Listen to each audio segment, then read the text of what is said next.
What was CC able to find in that second inning that kind of carried him?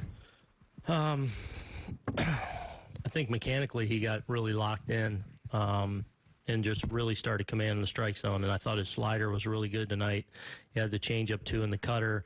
You know, obviously that first inning goes 29 pitches. You think you're not sure how deep he's going to be able to get into that game. But not only does he get through 5, but 6, and obviously gets a big out there to finish off the 6th inning. I thought he got in a really good groove just mechanically and a real good feel for all his pitches.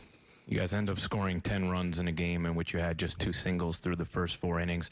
What are you thinking through those early innings as you haven't scored yet, but obviously we saw what came? Yeah, I mean, you can go back a lot of our games where we have scored big, and that's happened. So our guys do a good job again, processing, making you work for it, and you know, eventually, you know, I feel like that pays dividends at some point with some mistakes, and we have guys that obviously can take advantage. So I thought it was a really good job up and down the lineup of guys really making it difficult on them. Hicks has been struggling a bit, but tonight he bats third and ends up coming up with maybe the biggest swing of the game. What went into your confidence in putting him in that spot? I mean, he'll be good, and he's a good hitter, and I mean, you know, he's kind of one of our poster childs of control the zone and his ability to get on with his power. It'll be there, you know. And I just, you know, with having a couple lefties, just trying to split up lefties today, just made sense for me to have him in that slot. Dan, what's your plan for pitching for tomorrow? Do you have one yet? No. We'll talk through that. Given the plan for tomorrow, how tough was it to see, you know, what happened with Holder? Yeah, especially. Yeah, I mean, obviously he's going through a little bit of tough time right now, and so yeah, that was a tough inning for him, but we were able to pick it up. What have you seen from him? It's been a kind of a tough year for him. Yeah, overall. I think lately, you know, struggling with his breaking ball. You know, hasn't really had his good breaking ball that he can lean on. You know, and then has gotten hurt in the zone. You know, command is usually a real strength of his, and the ability to fill up the strike zone. But having that secondary to go along with his fastball is really important. Right behind you. Aaron, you tie the Major League record most consecutive games with a home run, but also a well-rounded attack, 13 hits total. How much do you like seeing that?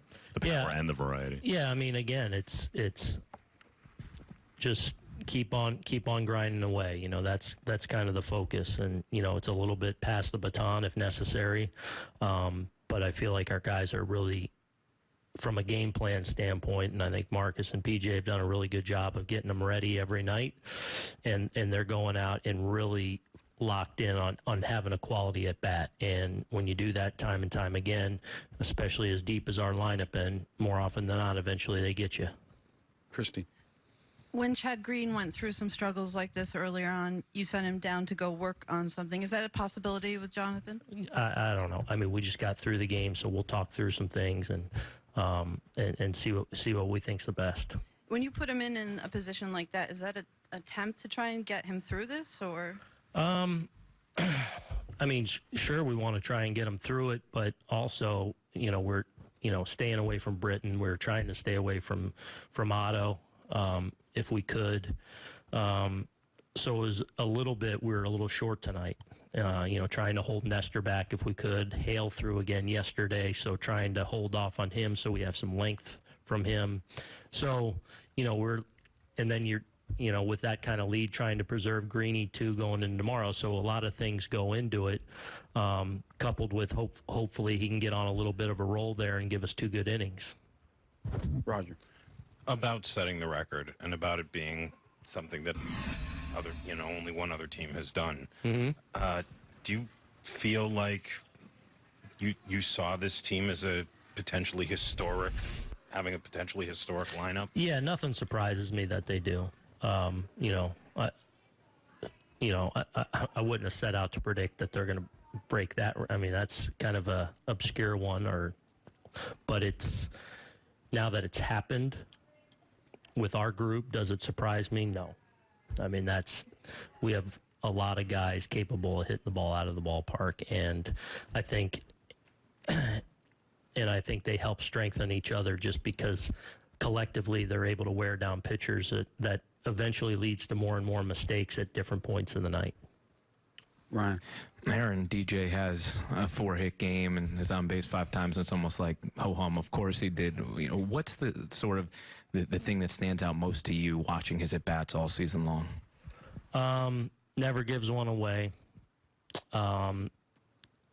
Such a good flat bat path through the zone, which allows him to hit the ball to all fields as well. You know, he's got a up the middle, right center approach. Can handle a lot of different pitches in the strike zone. Is a good off-speed hitter if you get it in the strike zone as well. And I mean, he's just a really good hitter.